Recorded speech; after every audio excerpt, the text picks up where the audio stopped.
দীর্ঘদিন যাবৎ আমার বাবার বাড়ির সাথে কোনো যোগাযোগ নেই। এটা করছো কেন?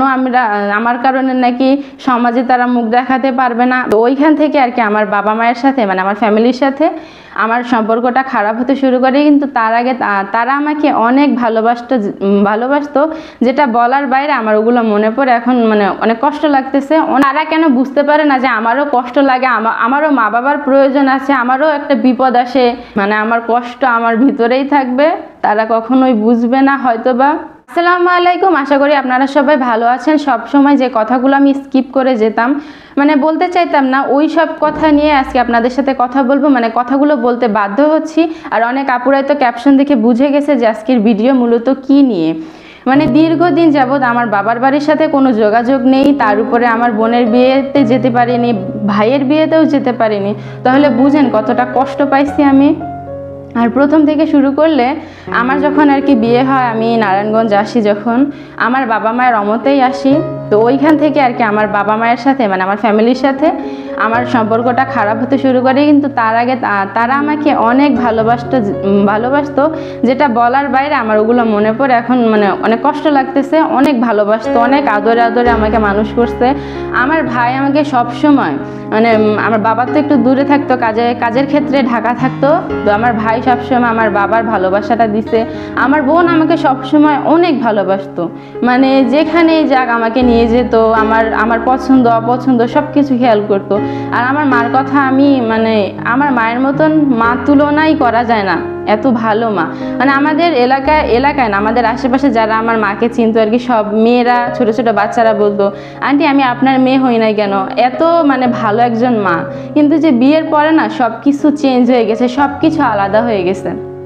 বিয়ের পরে তারা আমার সাথে তেমন কোনো যোগাযোগও করতে আসেনি। তা মানে কি বলবো, মানে আমি তাদের পর হয়ে গেছিলাম তখন। তারপরেও কিছু না, বিয়ের পরে যখন একটা মেয়ে শ্বশুর বাড়ি আসে না, মানে মা বাবার কিন্তু অনেক ভূমিকা থাকে একটা মেয়ের সংসার গুছায় দেওয়ার, মানে অনেকভাবে সাপোর্ট করে, যেটা আমি কখনো আমার মা বাবার কাছ থেকে পাই নাই।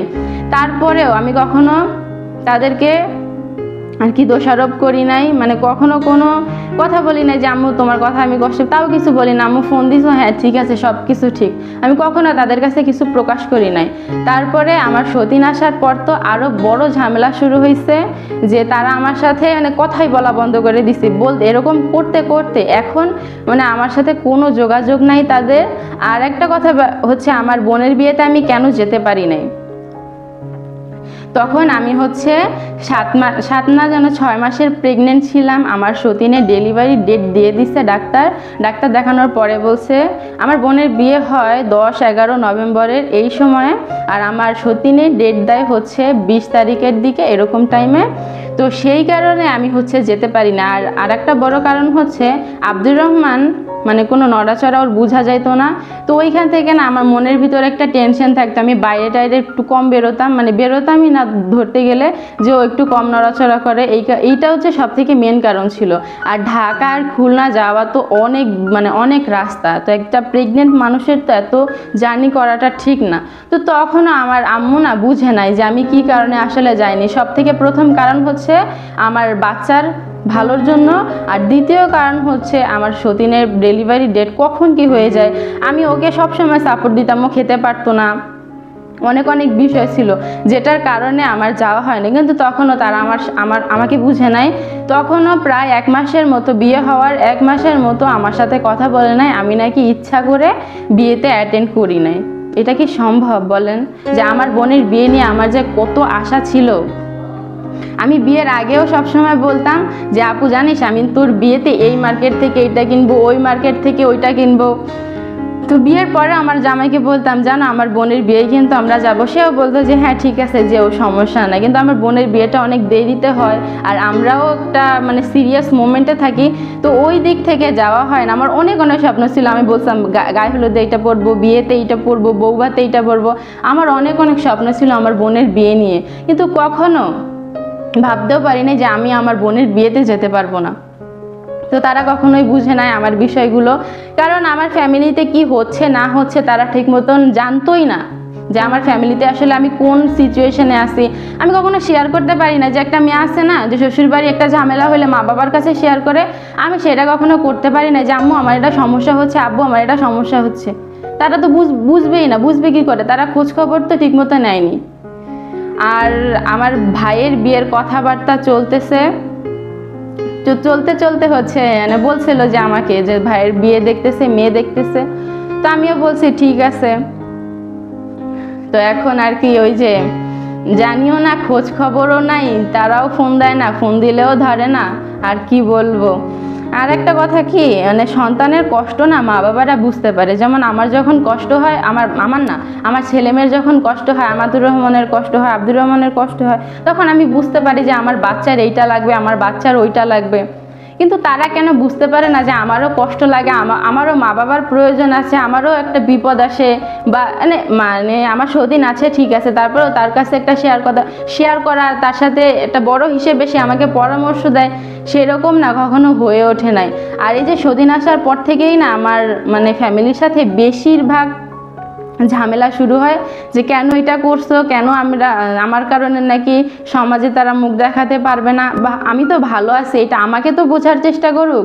সন্তান কিসে ভালো থাকবে কিসে মন্দ থাকবে ওইটা না দেখে তারা অন্য বিষয় নিয়ে পড়ে থাকে। তাহলে কিভাবে হবে? আমার সন্তানের যেটা ভালো হবে আমি তো ওইটা করবো।